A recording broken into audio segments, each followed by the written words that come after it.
Ok, hola Mati, ¿cómo andás? Bueno, habíamos dejado entonces en las cuatro nobles verdades, ¿sí? Habíamos hablado del nutrimento y ahora continuaba el sutta con las cuatro nobles verdades, ¿sí? Este sutta que es tan importante, que es el discurso sobre el entendimiento correcto, ¿sí? Donde Sariputta es interpelado por unos monjes. Entonces continúa de esta manera, las cuatro nobles verdades. Diciendo: bien amigo, los bhikkhus se deleitaron y regocijaron en las palabras del venerable Sariputta. Entonces le hicieron una pregunta más.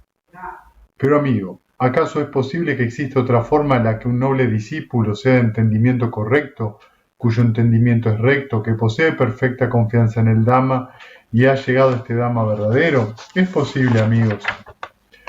Amigos, cuando un discípulo noble entiende el sufrimiento, el origen del sufrimiento, el cese del sufrimiento y la vía que conduce al cese del sufrimiento, de esa forma también es de entendimiento correcto, ¿sí? Y ha llegado a este Dhamma verdadero. Bueno, lo que está queriendo acá decir es que cuando un discípulo noble, esto es un discípulo que por lo menos ha alcanzado la entrada en la corriente, ¿sí? Es un sotapana. Una de las cosas que ocurre cuando uno tiene, aunque sea una experiencia de este índole, es que eh, comprende de una manera vivencial y muy directa que el yo verdaderamente no es una realidad. No está completamente erradicada esa visión, pero está extremadamente debilitada, ¿sí? Eh, Esto es muy importante porque, digamos, por eso se llega a lo que se dice al camino supramundano. El camino supramundano en este caso es cuando uno justamente vivencia por primera vez el nirvana y entra en la corriente. Se dice que alcanzó un grado supramundano en cuanto a su entendimiento. ¿Por qué? Porque está más allá del entendimiento normal u ordinario, donde esta idea o esta identidad está tan presente, ¿sí? Entonces, eh, llamémosle que en reemplazo de esta visión de yo, empiezan a estar las cuatro nobles verdades, como una forma muy sintética de presentar el origen dependiente, ¿sí? Hay un origen, hay una cesación de algo, del sufrimiento en este caso, y un camino que conduce a eso. Es decir, claramente queda expuesto como proceso, como un movimiento dinámico, ¿sí? Una de las cosas más difíciles y más frustrantes a la cual nosotros nos enfrentamos es a la cosificación, ¿sí? A la cosificación. Eh, Nosotros creemos que hay una cosa, sea lo que sea eso. Una cosa es una sustancia, un sustantivo. Y eso es una visión errónea, porque si hay una cosa, eso significa que es algo como, como ente y no un proceso, no un movimiento. ¿Se entiende esto? Entonces la cosificación o digamos la sustantivación, digamos, lo que se vuelve un sustantivo, es una falacia del lenguaje.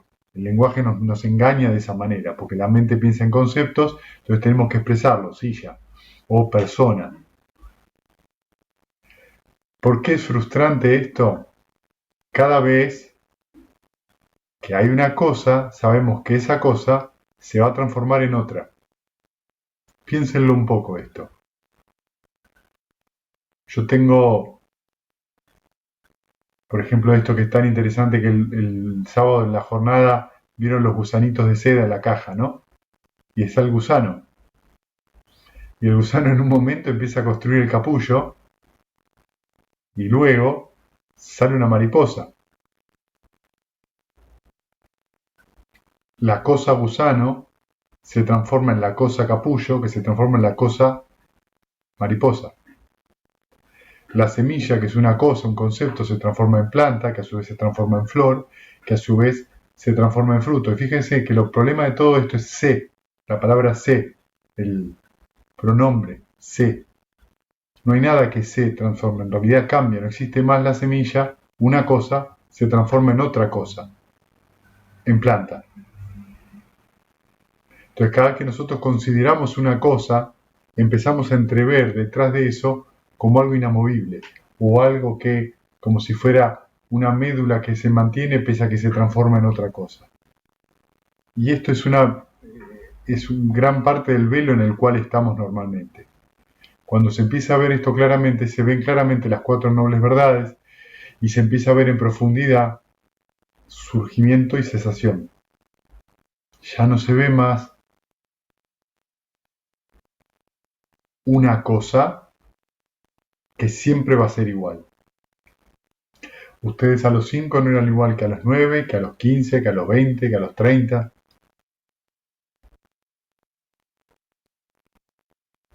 Sin embargo, nuestra mente tiende a construir que somos la misma persona. Porque la conciencia tiende a generar ese concepto. Yo soy Federico. Entonces, siempre fui Federico. Pero eso solo es un nombre, una forma de nombrar algo, no una realidad. ¿Y qué es el sufrimiento? ¿Cuál es el origen del sufrimiento? ¿Cuál es el cese del sufrimiento? ¿Y cuál es la vía que conduce al cese del sufrimiento? O sea que esto es, en este caso, el sufrimiento, la masa de sufrimiento, el final del origen dependiente, ¿sí? Que es el comienzo de las cuatro nobles verdades. El nacimiento es sufrimiento, el envejecimiento es sufrimiento, la enfermedad es sufrimiento, la muerte es sufrimiento, la pena, la lamentación, el dolor, la aflicción, la desesperación son sufrimiento. Y observen ahora esto, no obtener lo que uno quiere es sufrimiento. En resumen, los 5 agregados del apego son sufrimiento. Esto es llamado sufrimiento. ¿Sí? ¿Cuáles son los 5 agregados? La forma material, la sensación, la percepción, las formaciones mentales y la conciencia. Cada vez que nosotros en cualquiera de estos 5 procesos que se interrelacionan lo consideramos como algo nuestro, a eso se le llama sufrimiento. Mi sensación, mi percepción, mis pensamientos, mi conciencia, mi cuerpo. Cada vez que eso se ve con visión clara, es decir, como algo condicionado, hay un origen para el cuerpo, para la forma material, hay un cese para eso, hay un origen para una sensación, hay un cese para eso, un origen de la percepción, un cese, un origen para las formaciones mentales y un cese, y un origen para la conciencia y un cese. Cuando uno eso lo ve como un proceso, deja de estar apegado. Cuando uno verdaderamente eso lo ve, lo vivencia. ¿Sí? Si ustedes se fijan, se van a dar cuenta que en alguno de estos 5 agregados, uno en un momento determinado del día se agarra. Y claramente eso deja de ser algo que a uno lo atraviesa para querer que uno lo retiene, como algo, como una cosa. Esto es mío. Mi enojo o mi placer o lo que fuera. En vez de simplemente entenderlo como un proceso que está dado por una condición que surge, porque están esas condiciones para que surjan, y si uno simplemente se abandona a eso y lo deja ser, es decir, lo observa y lo suelta, ese proceso va a continuar lo que le dure su combustible. Si uno relaja, lo que quita es la avidez, y a un momento esa sensación o esa percepción o ese pensamiento se van a ir. Se va a ir porque va a cumplir, ya está, cumplió su vida, su lapso de tiempo. ¿Y cuál es el origen del sufrimiento? La avidez, el cual trae consigo la renovación del ser, ¿sí? O sea, la tendencia emocional habitual, que acompañado por el deleite y la pasión se deleita en esto y aquello, eso es, avidez de placeres sensoriales, avidez de ser y avidez de no ser. Esto es llamado el origen del sufrimiento. Esto también es un párrafo muy profundo, ¿sí? Porque lo que nos está diciendo es que la avidez lo que trae siempre es la renovación. O sea, el deseo que vuelva a ocurrir algo.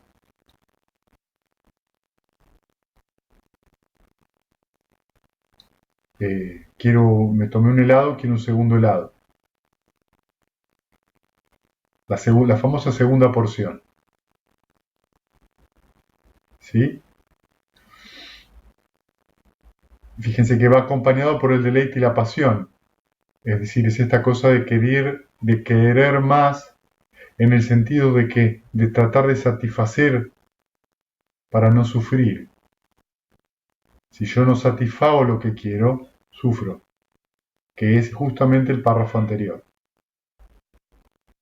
No obtener lo que uno quiere es sufrimiento.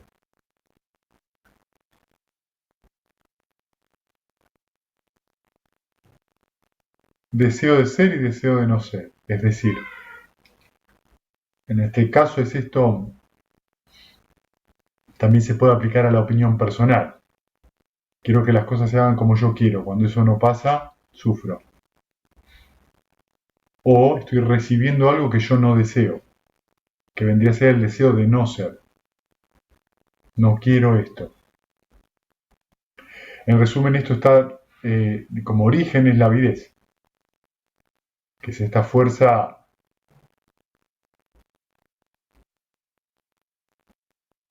incontenible,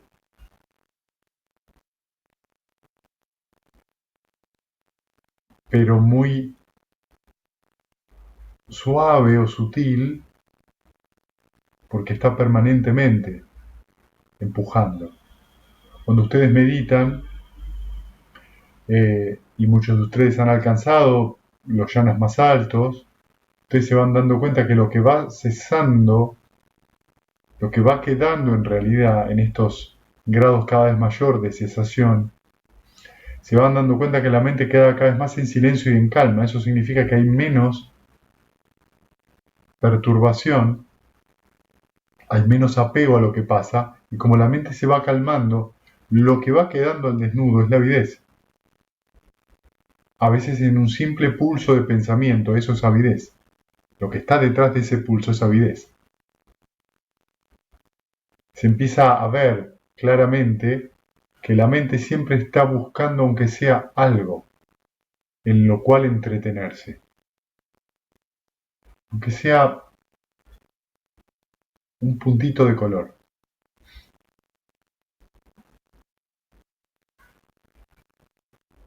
Ese es el circuito del samsara. Esa es la recirculación que tenemos constantemente.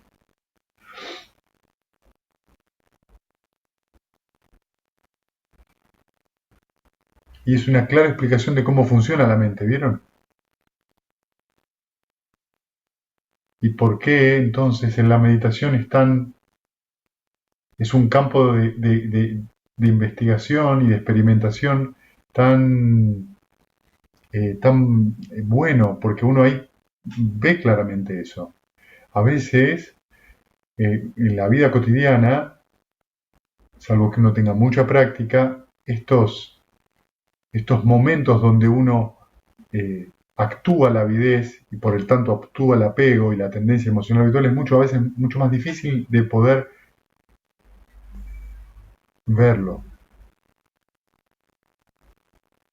Por eso la meditación es como el camino más corto y más veloz para llegar al origen. ¿Qué es el cese del sufrimiento? Es el cese y la desaparición sin residuo, la renuncia, abandono, el dejar y el rechazo de esa misma avidez. Esto es llamado el cese del sufrimiento. En esto lo que está diciendo es el nirvana completo. ¿Sí? Está hablando de un arahant acá. Por supuesto que estas experiencias uno las va teniendo en los grados anteriores. Ayer estaba leyendo justamente un sutta que habla sobre las personas nobles, digamos, de las 4 personas nobles: Sotapanna, Sakadagami, no sé, el que entra en la corriente y el fruto, Sakadagami en el que retorna una sola vez, Anagami en el que ya no retorna y el Arahant, ¿no? Entonces hablaba del Sotapanna porque hay bastantes suttas sobre el Sotapanna, bastantes suttas sobre el Anagami, mucho sobre el Arahant y muy poco sobre el segundo estadio de santidad. Y Buda en el Sotapanna en el que entra en la corriente, dice que se pone un poquito de arena en el dedo, ¿no? En la uña del dedo, y les dice, monjes, ¿dónde hay más arena? ¿En la uña de mi dedo o en todo en el río Ganges? Y los monjes le dicen claramente en todo el río Ganges. Bueno, cuando uno entra en la corriente, el sufrimiento que le queda, en comparación, es el de la uña. La arena en la uña. Todo el otro sufrimiento fue soltado. Y es muy clara esa sensación, por eso se siente el alivio que se vive cuando eso pasa, el alivio, la alegría, y por eso se la llama ultramundano o supramundana esa experiencia, porque no se compara a ninguna de las experiencias de los yanas. Es una experiencia que es muy difícil de explicar y por eso tiene como grados tan profundos con el devenir de renacimientos a lo largo de todos los eones universales. Es una sensación muy diferente. Entonces, esa sensación del cese del sufrimiento, en general luego de esa experiencia, si uno la tiene una, dos o tres veces, o las veces que la tenga, hasta que se libera completamente, es una sensación realmente de haber soltado una mochila de mucho quilaje. Y por eso muchas veces esa alegría perdura durante varios días, o inclusive semanas, o inclusive meses. Y es muy interesante que esa relación entre ese sufrimiento está relacionado con la ignorancia, que es la ignorancia de las cuatro nobles verdades, que es a su vez la concepción de un yo.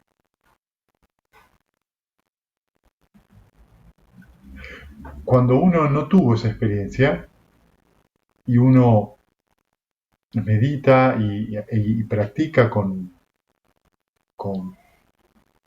ganas, con entusiasmo, tiene muchos momentos en su práctica, esos momentos de gran alivio, que a veces les ha pasado, que de repente hicieron 6 R's a algún pensamiento o alguna emoción en particular y sintieron como un alivio muy profundo que después suscitó una alegría muy particular, que a veces inclusive les cayeron lágrimas.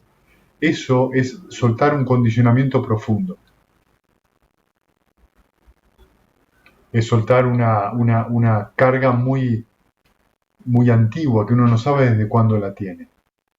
Y por ahí uno no sabe bien qué es lo que soltó, pero siente que si hubiera dejado algo que lo acompañó mucho tiempo y lo que sintió es la cesación de un condicionamiento que tenía como mucho peso en la vida de uno, ¿no?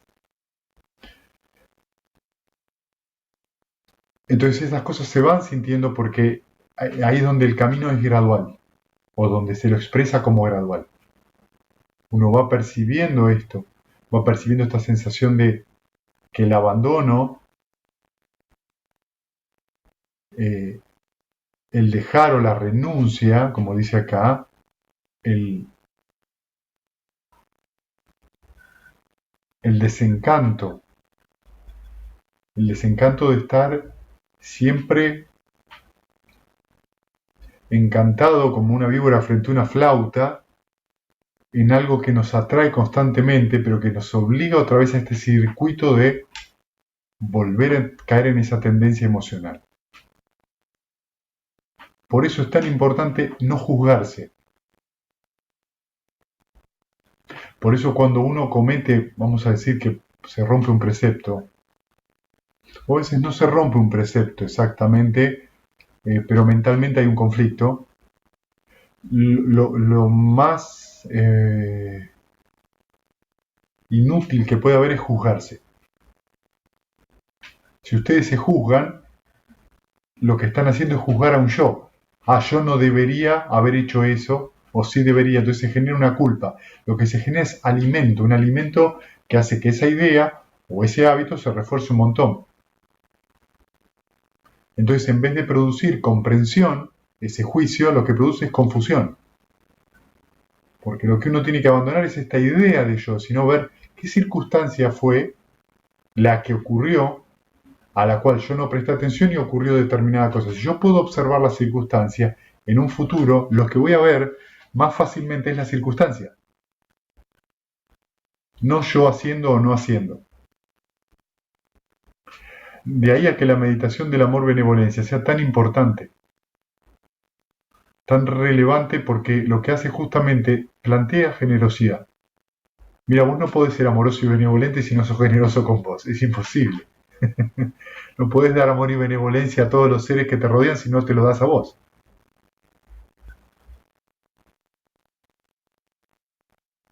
Y en eso es aprender a aceptar con una mente muy abierta y un corazón muy abierto cualquier cosa que ustedes sientan. No importa lo que sientan. La cuestión es dejarlo caminar por el cuerpo, dejar que suba, dejar que pase hasta los ojos, que circule a través de la garganta, no frenarlo. Que circule, no importa lo que sea. No juzgarlo, dejar que eso se exprese como una sensación física, entre comillas, soltarlo, relajarse y permitir. Y eso tiene un tiempo de expresión. Pueden ser 10 minutos, 20, media hora, pero en algún momento eso se va. Si uno sonríe y simplemente permite que eso se exprese en el cuerpo de uno. Digo en el cuerpo porque es como el campo donde se expresa, ¿se entiende? La sensación es mental.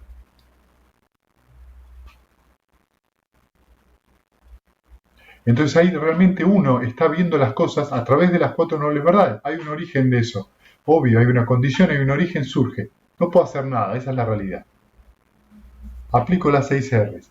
Reconozco que estoy enojado, reconozco que tengo esta culpa o que hice esto, lo suelto, simplemente acepto, en ese momento cuando lo suelto, acepto que me siento así, relajo la tensión que generó eso y el sentimiento puede permanecer, es decir, la emoción puede permanecer dando vueltas. Puedo sentir desconfort en el cuerpo, nervios en la panza, apretada la boca del estómago, relajo. Y en algún momento eso se va a disipar. Y esto es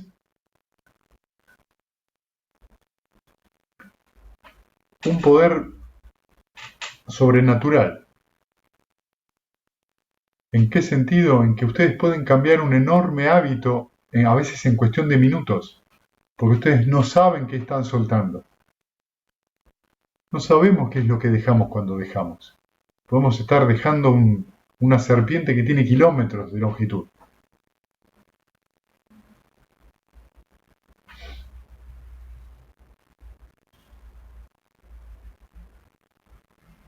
¿Y cuál es la vía que conduce al cese del sufrimiento? La vía que conduce al cese del sufrimiento no es más que este octuple noble sendero. Esto es llamado la vía que conduce al cese del sufrimiento. Cuando un discípulo noble ha entendido así el sufrimiento, el origen, el cese del sufrimiento y la vía que conduce al cese del sufrimiento, él aquí y ahora pone fin al sufrimiento. De esa forma también un discípulo noble es de entendimiento correcto y ha llegado a este Dhamma verdadero. ¿Sí? Entonces fíjense que las 4 nobles verdades tienen muchos aspectos verdaderamente muy profundos para ver. No es solamente, y muchas veces lo que pasa, es que se hace hincapié solo en la primera. La vida es todo sufrimiento. No, la vida no es todo sufrimiento. Hay alegría, hay felicidad. El asunto es cuando uno se pegotea a eso. Cuando uno pretende que eso permanezca el tiempo que a uno le place. Y eso es complicado. También tenemos esta gran oportunidad de experimentar los yanas, que justamente ahí es donde la mente está pura y donde verdaderamente ahí no hay sufrimiento. Cuando uno está en yana no hay avidez.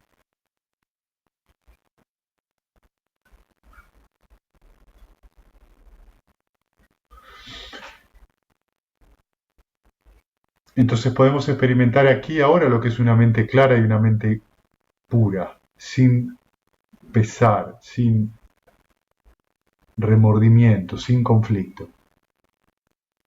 Solo lo tenemos que entrenar. Solo es una cuestión de entrenarlo.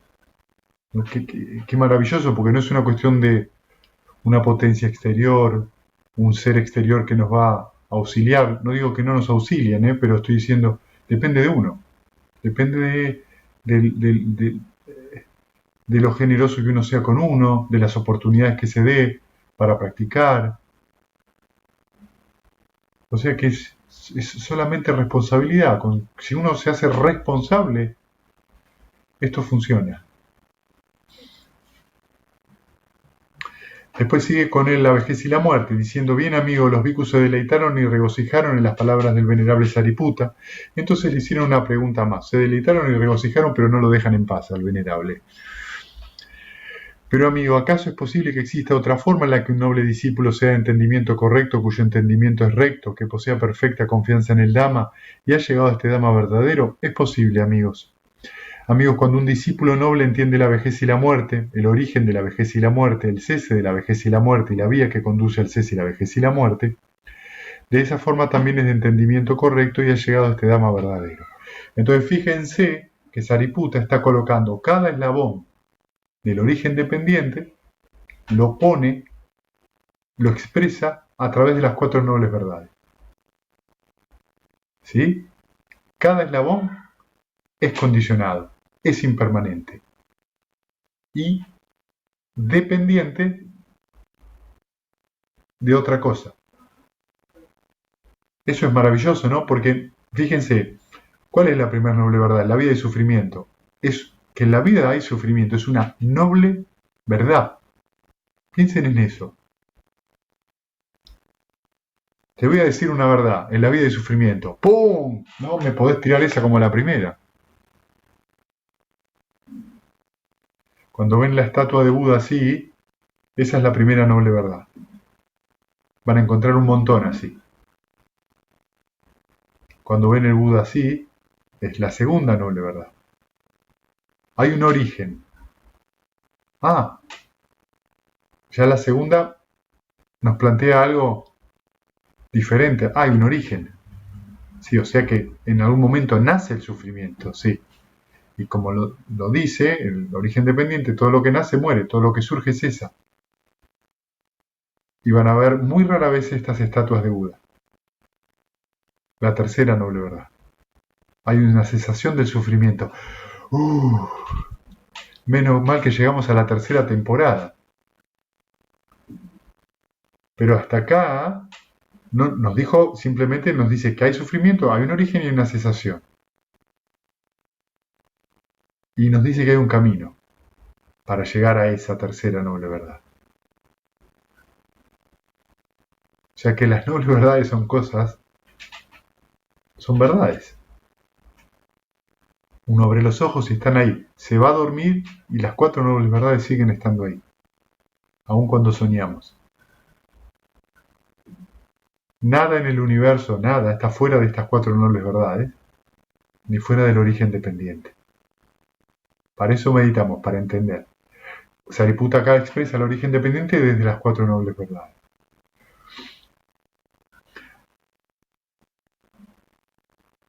Amigos, cuando un discípulo entonces noble entiende la vejez y la muerte, el origen de la vejez y la muerte, el cese de la vejez y la muerte y la vía que conduce al cese de la vejez y la muerte, de esa forma también es de entendimiento correcto y ha llegado a este verdadero Dhamma. Fíjense que la vejez y la muerte también son condicionados, también tienen un origen y también cesan. Curioso, ¿no? O sea que la muerte también es condicionada y es impermanente. La muerte solo es un momento, como en la concepción, es un momento. No es permanente. La vejez también es impermanente, es debido a sus circunstancias. Cuando Buda dice que uno llega al nirvana completo, lo que hace es salirse del origen dependiente. Derrota a la muerte, así lo dicen, derrota a las huestes de Mara, derrota el nacimiento y la muerte, derrota esa dualidad. Está más allá de eso. ¿Se acuerdan que hace unas semanas atrás leímos este sutta donde Buda le enseña al Brahma Payapati que creía que era inmortal? Y Buda le dice, no, no, no, no, no. Vos tenés una cantidad de vida, solo que te olvidaste cuando naciste de tan viejo que sos. Aún los dioses, aún seres con vidas enormes, están sometidos a la vejez y a la muerte. ¿Y qué es la vejez y la muerte? ¿Cuál es el origen de la vejez y la muerte? ¿Cuál es el cese? ¿Y cuál es la vía que conduce al cese de la vejez y la muerte? El envejecimiento de los seres en sus diversos órdenes, su edad avanzada, fragilidad de dientes, canosidad del cabello, rugosidad de la piel, declinación de su vida, debilidad de sus facultades, esto es llamado vejez. El abandonar de los seres sus varios órdenes de existencia, su fallecimiento, disolución, desaparición, muerte, terminación de su periodo de vida, disolución de los agregados, descartar el cuerpo, a esto se le llama muerte. De manera que esta vejez y esta muerte es lo que se denomina vejez y muerte. Con el surgimiento del nacimiento se da el surgimiento de la vejez y la muerte. Con el cese del nacimiento se da el cese de la vejez y la muerte. La vía que conduce al cese de la vejez y la muerte no es más que este octuple noble sendero, ¿sí? Entonces fíjense que está planteando algo muy sencillo. Todo lo que nace muere. Qué duro que es no aceptar eso.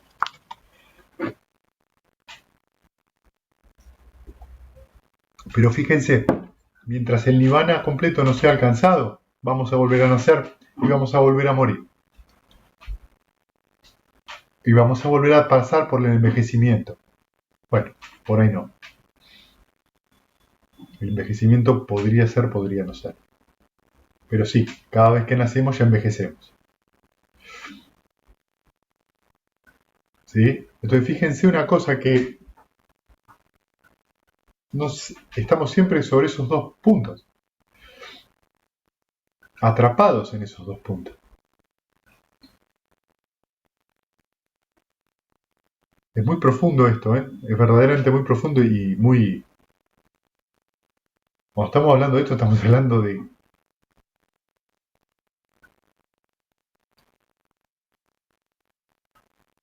cosas mayores, las grandes ligas, porque estamos viendo un orden cósmico importante. Cuando un discípulo noble ha entendido así la vejez y la muerte, el origen de la vejez y la muerte, el cese de la vejez y la muerte y la vía que conduce al cese de la vejez y la muerte, el aquí y ahora pone fin al sufrimiento. De esa forma también un noble es de entendimiento correcto y ha llegado a este Dhamma verdadero.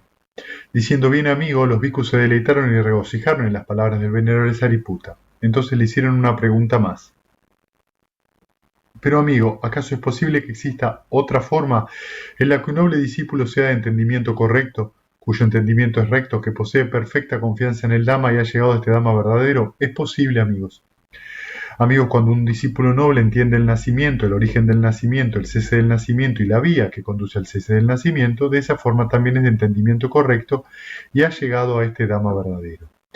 ¿Y qué es el nacimiento? ¿Cuál es su origen? ¿Cuál es su cese? ¿Y cuál es la vía que conduce al cese del nacimiento? El nacimiento de los seres en varios órdenes de existencia, el llegar a nacer, la entrada en una matriz, la generación, manifestación de los agregados, obtener las bases de los sentidos, a esto se le llama el nacimiento.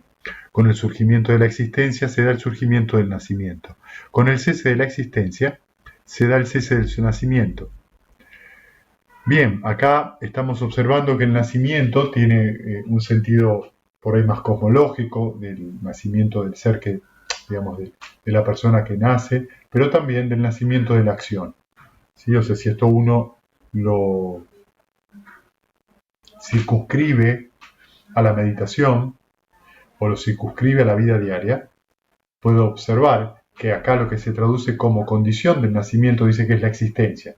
La palabra existencia, quizás desde el punto de vista más cosmológico, sea apropiada como traducción, pero otra traducción posible, o el devenir, a veces lo traducen, que el devenir es la condición del nacimiento, pero la traducción que hace Bhante Vimalaramsi de la tendencia emocional habitual para nuestra vida cotidiana está muy buena, porque fíjense que la tendencia emocional habitual es lo que nos lleva a la acción, al nacimiento de una acción. En otras palabras, nuestros hábitos nos llevan al nacimiento de la acción. Cualquier hábito en sí tiene una cuota de mayor o menor de ceguera. ¿Sí? Por supuesto que tener el hábito de meditar es mejor que tener el hábito de apostar a la carrera de caballos. ¿Sí? Digamos, para mí no es lo mismo que una persona se sienta a meditar que una persona se dedique a jugar a las cartas apostando. Puedo dar un ejemplo cualquiera, ¿sí? ¿Puede la meditación volverse también una forma obsesiva y una forma apegada y una forma totalmente? Cualquier cosa que haga el humano puede dar eso. Pero digamos que si uno tiene si tiene unas buenas indicaciones y tiene un buen amigo espiritual que uno le consulta, lo más probable es que la meditación no pueda transformarse en eso. Uno requiere o necesita, sí, la tendencia habitual a sentarse a meditar. ¿Por qué? Primero porque nos trae alivio, nos trae claridad, nos permite aceptar el cambio, cualquiera sea el cambio de la vida, y nos permite después ver más claramente, con otros ojos, con otra liviandad mental, con otro humor, lo que pasa alrededor nuestro y lo que nos pasa. Llegado a un punto de la práctica,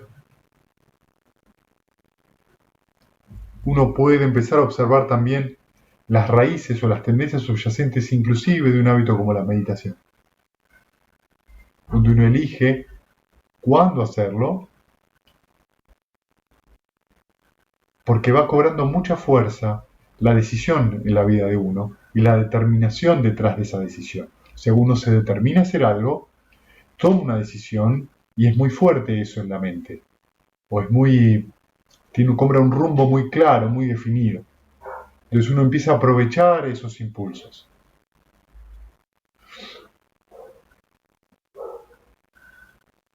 Detrás de la tendencia emocional habitual, en general, hay falta de atención.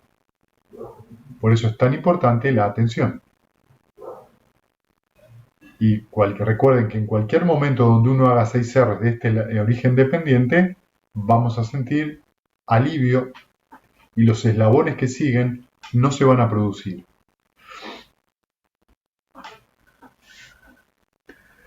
La vía que conduce al cese del nacimiento no es más que este noble octuple sendero. Cuando un discípulo noble ha entendido así el nacimiento, el origen, el cese y la vía que conduce al cese del nacimiento, el aquí y ahora pone fin al sufrimiento. De esta forma también un discípulo noble es de entendimiento correcto y ha llegado a este Dhamma verdadero. Existencia, ¿sí? O tendencia emocional habitual, que era lo que estábamos hablando recién. Diciendo, bien amigo, los bhikkhus se deleitaron y regocijaron en las palabras del venerable Sariputta. Entonces le hicieron una pregunta más. Pero amigo, ¿acaso es posible que exista otra forma en la que un noble discípulo sea de entendimiento correcto y ha llegado a este Dhamma verdadero? Es posible, amigos. Amigos, cuando un discípulo noble entiende la tendencia emocional habitual, su origen, el cese y la vía que conduce al cese de la tendencia emocional habitual, de esa forma también es de entendimiento correcto y ha llegado a este Dhamma verdadero. ¿Y qué es la tendencia emocional habitual? ¿Cuál es su origen? ¿Cuál es el cese? ¿Y cuál es la vía que conduce al cese de la tendencia emocional habitual? Existen estos 3 tipos. La existencia o tendencia emocional habitual en la esfera sensorial, en la esfera material sutil y en la esfera inmaterial. Con el surgimiento del apego se da el surgimiento de la existencia. Con el cese del apego se da el cese de la tendencia emocional habitual. Bueno, en estas 3 cosas, en estos 3 tipos, como están escritos acá, tenemos la esfera sensorial, que es nuestra esfera, ¿sí?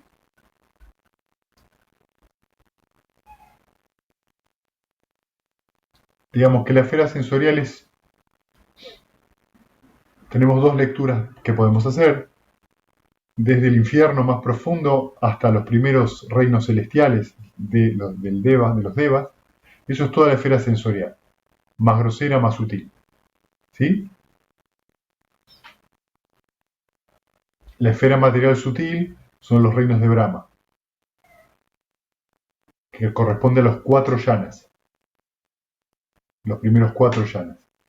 Esos primeros 4 yanas, lo que ustedes vivencian en esos primeros 4 yanas, que acá lo han vivenciado todos, cada vez que sienten eso, es lo que sienten esos seres, o sea, se asemeja a lo que sienten esos seres. Solo que esos seres lo vivencian de manera continua. Y la esfera inmaterial son los 4 yanas inmateriales.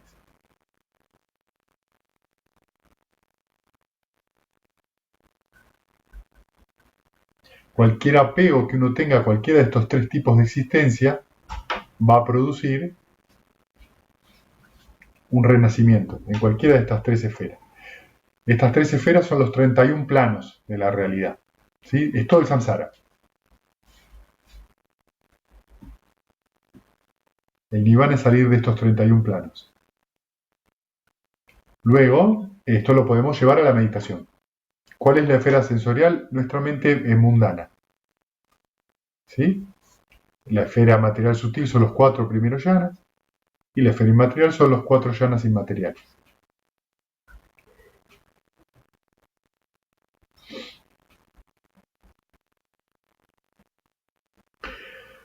La condición de esto es el apego. ¿Sí? Si nos ponemos un poco a pensar en esto o a reflexionar, vamos viendo que nuestra tendencia emocional habitual a querer vivir, por ejemplo, que muchas veces pasa, quisiera vivir determinado tipo de alegría, por ejemplo, a veces hay un apego a determinada alegría meditativa y uno lo quiere volver a vivir. Eso produce en general en algún momento un tipo de frustración o de sufrimiento porque no estoy permitiendo que el proceso se dé naturalmente. Diferente es cuando pretendo entrenar la mente para que esté en un determinado yana, donde no es que estoy apegado al yana, sino estoy entendiendo de una manera muy profunda cuáles son las condiciones para que eso se dé.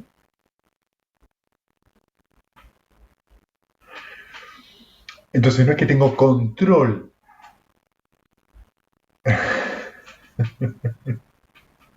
No es que tengo control de la mente, pero conozco ciertas condiciones y a través de poder conocer esas condiciones puedo practicar cierto estado de entendimiento. Y les quiero contar una anécdota. Ayer vi un video en YouTube muy interesante de Krishnamurti. Jiddu Krishnamurti fue un maestro espiritual, bueno, que si quieren lean algo de él, y le hacían una entrevista donde le preguntaba si Krishnamurti había conocido a Osho. Yo no sé si ustedes saben quién fue Osho. Osho fue un personaje muy controvertido, que fundó una secta de practicantes. Hay un documental en Netflix, creo, donde muestran lo terrible que pasó. Bueno, Osho decía que era un iluminado, ¿no? Entonces se encontró con Krishnamurti, que era un hombre con un desarrollo espiritual muy elevado. Si ustedes leen cualquiera de sus libros o ven alguna de sus entrevistas, se van a dar cuenta que es lo que pasa siempre con esas personas, que uno lo siente cuando lo ve, cómo explica lo que explica es muy claro, y lo que emana, además, ¿no? Entonces, Krishnamurti se mataba de risa en la entrevista, y el que le entrevistaba también, porque ni bien se conocen Krishnamurti con Osho, Osho no lo deja hablar, y le dice, yo agarré todos mis deseos, todas mis tendencias mentales, seguí los pasos claramente de la tradición, y los agarré y los tengo en una mano. Y puedo hacer con ellos lo que quiero.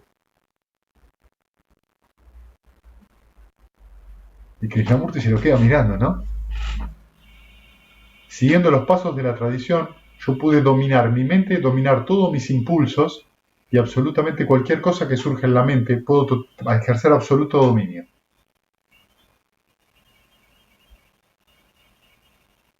Y Krishnamurti se lo queda mirando y dice que estaban sentados como a la vera del océano, ¿no?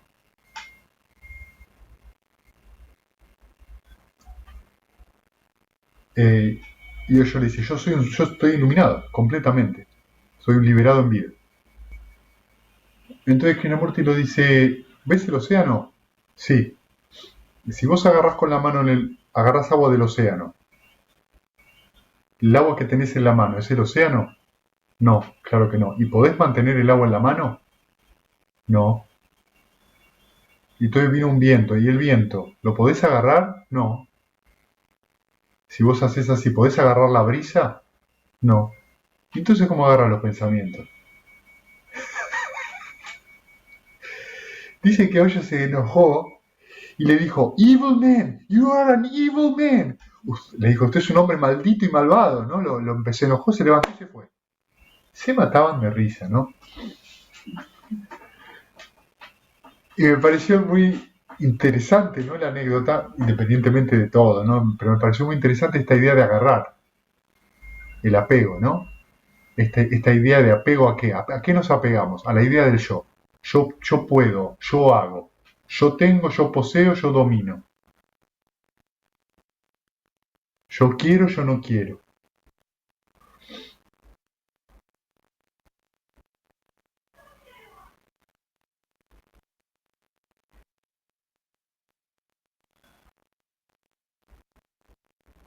Entonces tenemos un apego a esa personalidad, un apego a ese yo o a esa propiedad, a lo mío o a la personalidad. Fíjense que ese apego a esa idea de la personalidad nos causa un montón de sufrimiento. ¿Cuántas veces hemos actuado por apego a nuestra personalidad para que no nos vean ridículos, para que no nos vean estúpidos, para que no nos vean feos, para que no nos vean frívolos, lo que fuera? Y eso siempre es una manera que tenemos de ocultarnos, de cubrirnos, de vuelta, de esconder algo. Y esconder tiene que ver con el apego. Si yo estoy apegado a mi idea de que yo soy muy inteligente y de repente digo una tontería, me puedo reír de la tontería que dije o del desliz o de la falta de atención, o puedo defenderme y de alguna manera sentir vergüenza de eso porque yo soy inteligente.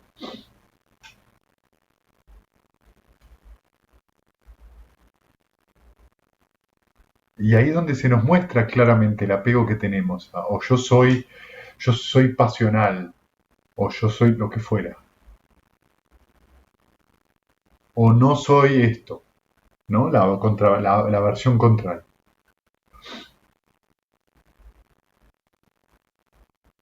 ¿Estás enojado? No, no estoy enojado. ¿Te gustó? No, no me gustó para nada. ¿No? Es lo mismo, es ese apego que uno tiene a la visión de uno. Cuando un discípulo noble ha entendido así la existencia, el origen de la existencia, el cese de la existencia y la vía que conduce al cese de la existencia o a la tendencia emocional habitual, él aquí y ahora pone el fin al sufrimiento. De esta forma también un discípulo noble es de entendimiento correcto y ha llegado a este Dhamma verdadero. Apego. Diciendo, bien amigo, los bhikkhus se deleitaron y regocijaron en las palabras del venerable Sariputta, entonces le hicieron una pregunta más. Pero amigo, ¿acaso es posible que exista otra forma en la que un noble discípulo sea de entendimiento correcto, cuyo entendimiento es recto, que posee perfecta confianza en el Dhamma y ha llegado a este Dhamma verdadero? Es posible, amigos. Amigos, cuando un discípulo noble entiende el apego, el origen, el cese y la vía que conduce al cese del apego, de esa forma también es de entendimiento correcto y ha llegado a este Dhamma verdadero.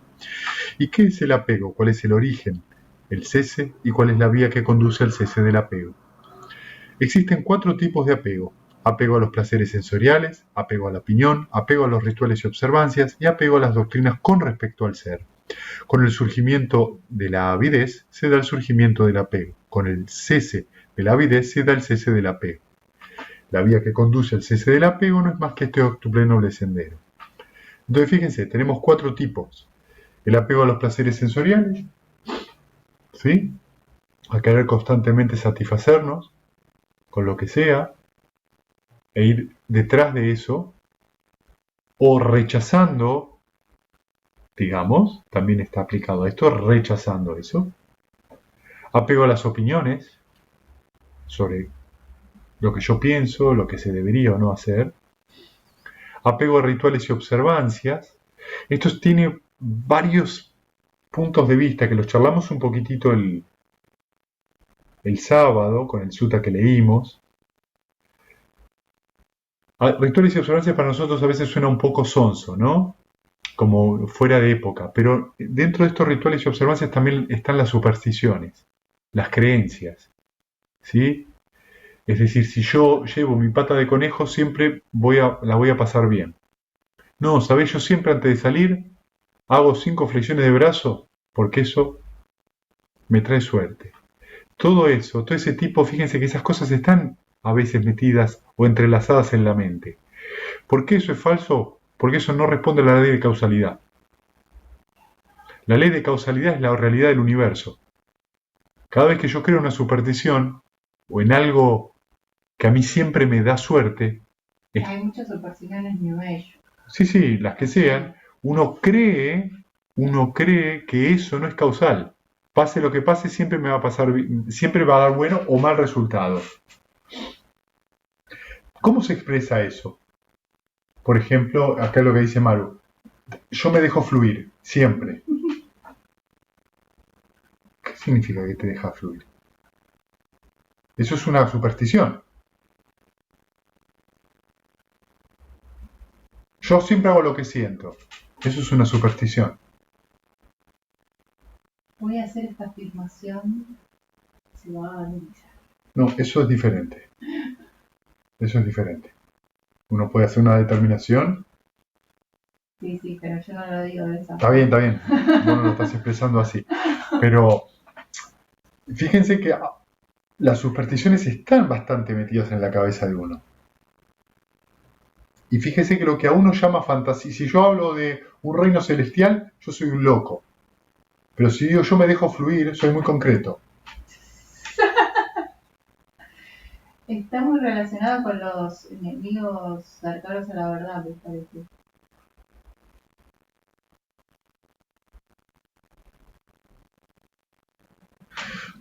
Entonces, y las doctrinas... Sí. Que yo también pensaba que los rituales es cuando nos apegamos a la forma de hacer ciertas cosas. Por ejemplo, el omelette se hace de tal manera. Absolutamente. De ahí no hay otro tipo de forma de hacer omelette, ¿viste? Absolutamente. ¿Qué es lo que está? La contracara es el hábito, es eso. Eso es un hábito. Claro. Así es. Bien. De ahí uno puede ver cosas sutiles que están... ¿En qué sentido? ¿Qué es lo que yo estoy buscando detrás de eso? Detrás de eso hay miedo. Hay miedo ¿a qué? A sufrir. Entonces por eso utilizo una fórmula o algo que a mí me da seguridad psicológica. Porque no es confianza, es seguridad psicológica. Por eso cuando después viene la vida y nos da una cachetada, es fuertísima la cachetada. Porque en realidad nos sacó de la ilusión en la cual estábamos. Esto es lo que uno barre con la entrada en la corriente. Se debilita esta idea, digamos, este apego con respecto al ser, a las doctrinas del ser. Estas supersticiones se barren, porque uno ya dice, ya no tiene dónde caerse, muerto eso. No es que los rituales sea algo malo, ¿se entiende? Es decir, no está mal el ritual de inclinarse ante el Buda, no está mal el ritual de corazón, si uno es cristiano, de ir a la iglesia y rezar con fervor. No, digamos, nada de todo eso está mal en sí mismo. Esto es importante que uno lo entienda. Lo que no está bien es creer que eso me va a llevar a mí al nirvana. Eso es lo que dice Buda. De hecho, muchas veces los rituales nos colocan en un estado mental muy alto, muy liviano, muy alegre, y eso es muy bueno para practicar. Nos ayuda a tener una visión más clara, ¿sí? Pero en sí mismos no son conducentes a la liberación. Cuando un discípulo noble ha entendido así el apego, el origen, el cese del apego y la vía que conduce al cese del apego, él aquí ahora pone fin al sufrimiento, y de esa forma también un discípulo noble es de entendimiento correcto y ha llegado a este Dhamma verdadero. ¿Sí? Voy a leer hasta acá porque la que viene es el nudo gordiano, que es la avidez, y por ahí nos toma un rato y no quiero apurarme. ¿Sí? Pero fíjense que desde el anterior, digamos, desde, llamémosle sensación, avidez, apego, tendencia emocional habitual, y nacimiento de la acción y sufrimiento, estos son los eslabones que estamos viendo en general en el presente. que vivenciamos en el presente. ¿Sí? Fíjense qué profundo que es este sutta. ¿Vieron? Y si lo relacionan con el que leímos en el retiro de octubre, que parece que pasó hace 20 años, ¿vieron?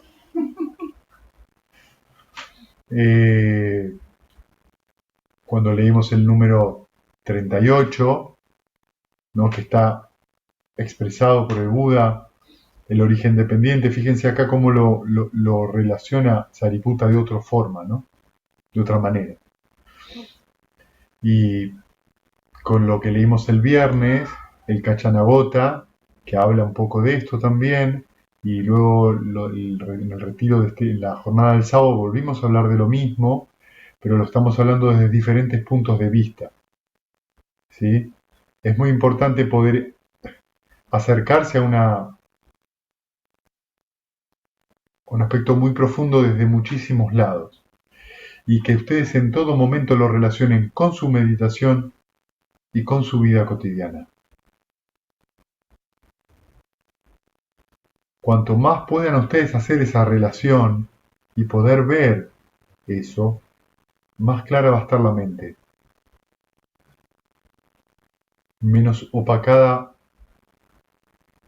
por esta concepción del yo que nos hace tanto daño, que es esencialmente la cosa. El yo es la cosa. Sí, es esa cosa que está siempre detrás de cada visión falsa. ¿Sí? Bueno, les dejo para pensar bastante, ¿vieron? Para que reflexionen un poco, para que dejen que el sutta se sumerja dentro de su mente, que abra nuevas conexiones. Y fundamentalmente, estos suttas dan esperanza y traen mucha paz y mucha alegría, sobre todo cuando uno después practica y medita, porque eso lleva a un alivio muy grande. Y eso es algo muy bueno, muy esperanza en el sentido concreto, digo, no esperanza de que alguien va a venir y me va a rescatar, me puedo rescatar yo mismo. ¿Sí? Bueno, ¿les parece si compartimos méritos? Si tienen alguna pregunta, escucho.